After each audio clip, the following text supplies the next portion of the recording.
Hi everyone. Welcome back to Preethi official 01. చాలా days నుండి ఇంట్లోనే కోకోనట్ రైస్ చేసుకుందాం అనుకుంటున్నా.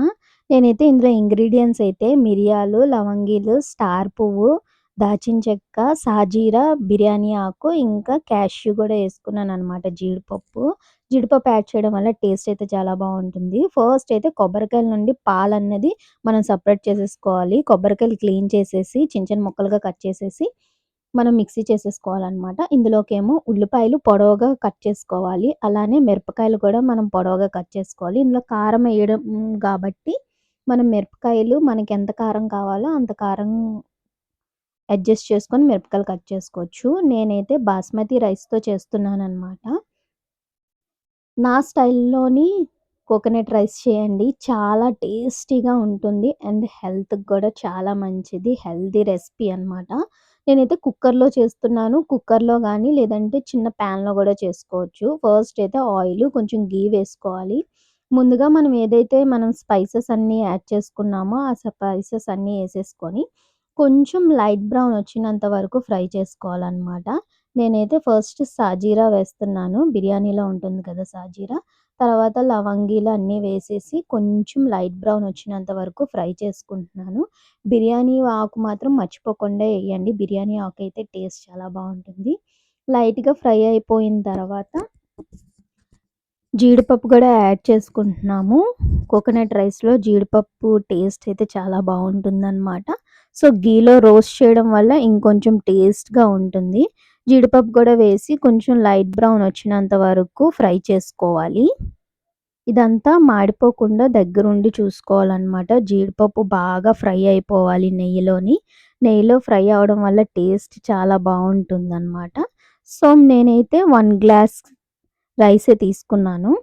పొడవుగా కట్ చేసుకోవాలి ఆనియన్స్. ఆనియన్స్ గూడా ఫ్రై అయిపోవాలి. లైట్ బ్రౌన్ కలర్ వచ్చినంత వరకు, కలర్ చేంజ్ అయినంత వరకు ఫ్రై చేసుకోవాలి.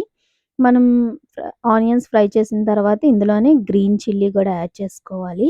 మనం ఎంత కారం అయితే తింటామో దాన్ని అడ్జస్ట్ చేసుకొని మిరపకాయలనేది కట్ చేసుకొని వేసుకోవాలనమాట. ఇదంతా బాగా ఫ్రై అయినంత వరకు లో ఫ్లేమ్‌లోని మనం ఇలా అయితే ఫ్రై చేసుకోవాలి. ఇప్పుడైతే ఫ్రై అయిపోయిందనమాట. Light brown కలర్‌లోకొచ్చేసాయి. నెక్స్ట్ ఏమో ఇందులోకేమో అల్లం వెల్లుల్లిపాయ పేస్ట్ కూడా యాడ్ చేసుకోవాలి. 1 స్పూన్ అయితే సరిపోతుంది. మీరు ఎక్కువ మంది ఉంటే క్వాంటిటీ ఎక్స్‌ట్రా చేసుకొని యాడ్ చేసుకోవచ్చు.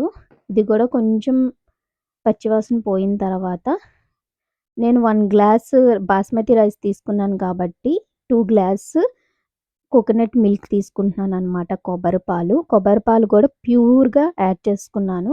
వాటర్ కలపొచ్చు. గానీ నేను నా దగ్గర కరెక్ట్‌గా మెజర్‌మెంట్స్‌తోని 2 గ్లాసెస్ పాలొచ్చాయన్నమాట, కొబ్బరి పాలు. సో, నేను ప్యూర్ కొబ్బరి పాలుతోని నేను కోకోనట్ రైస్ చేసుకుంటున్నాను. ఇలా చేసుకోవడం వల్ల టేస్ట్ అయితే చాలా బావుంటుంది. వాటర్ మిక్స్ చేయడం వల్ల ఇంకొక టేస్ట్ వస్తుంది. ప్యూర్ కోకోనట్ మిల్క్‌తోనైతే చాలా బావుంటుందన్నమాట టేస్ట్ అయితే. ఇలా కూడా ఒకసారి ట్రై చేయండి. తర్వాత బాస్మతి రైస్ క్లీన్ చేసేసుకున్నాను కదా! ఒక 10, 20 మినిట్స్ వరకు మనం సోక్ చేసుకోవచ్చు బాస్మతి రైస్. అందులోని సాల్ట్ 1 స్పూన్ గూడా యాడ్ చేసుకోవాలి. ఇప్పుడే మనం సాల్ట్ సరిపోయిందో లేదో చూసుకోవాలనమాట. లో ఫ్లేమ్‌లోనే ఒక 2 మినిట్స్ ఉంచిన తర్వాత మనం టేస్ట్ చూసుకోవాలి. సాల్ట్ సరిపోయిన తర్వాత మనం కొత్తిమీర గూడా పైన వేసుకోవాలి. నా దగ్గరైతే పుదీనా లేదనమాట. పుదీనా వేసినా బావుంటుంది. కానీ పుదీనా ఫ్లేవర్‌కి కోకోనట్ రైస్‌కి కొంచెం టేస్ట్ మారిపోతుంది. అందుకు నేను పుదీనా వేసుకోను. సో, 2 విజిల్స్ పెట్టుకున్నాను. తర్వాత చూడండి, ప్యూర్ పాలేయడం వల్ల పైనంతా మనకి కోకోనట్‌దంతా మిల్కొచ్చేసిందనమాట. సో, ఇదంతా కొంచెం చల్లారైనంత వరకు ఇలాగా కలుపుకుంటే టేస్ట్ అయితే చాలా బావుంటుంది. కోకోనట్ రైస్‌కైతే కాంబినేషన్ చికెన్ కర్రీ అనమాట. చికెన్ కర్రీతో నేను ఈరోజైతే సర్వ్ చేసుకున్నాను. టేస్ట్ అయితే చాలా బావుంది. మీరు కూడా ఒకసారి ట్రై చేయండి. చాలా ఈజీగా, క్విక్‌గా ఇంట్లోనే కోకోనట్స్‌తోని మనం ఇలా కోకోనట్ రైస్ అయితే ప్రిపేర్ చేసుకోవచ్చు.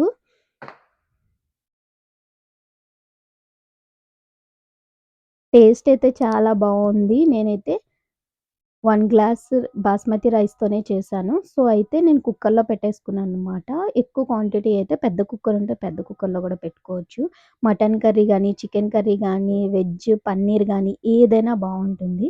మీకెలా అనిపిచ్చింది ఈ వీడియో? నచ్చితే లైక్, షేర్, కమెంట్ చేసి నా ఛానల్‌ని సబ్స్క్రైబ్ చేసుకోండి. Thank you for watching.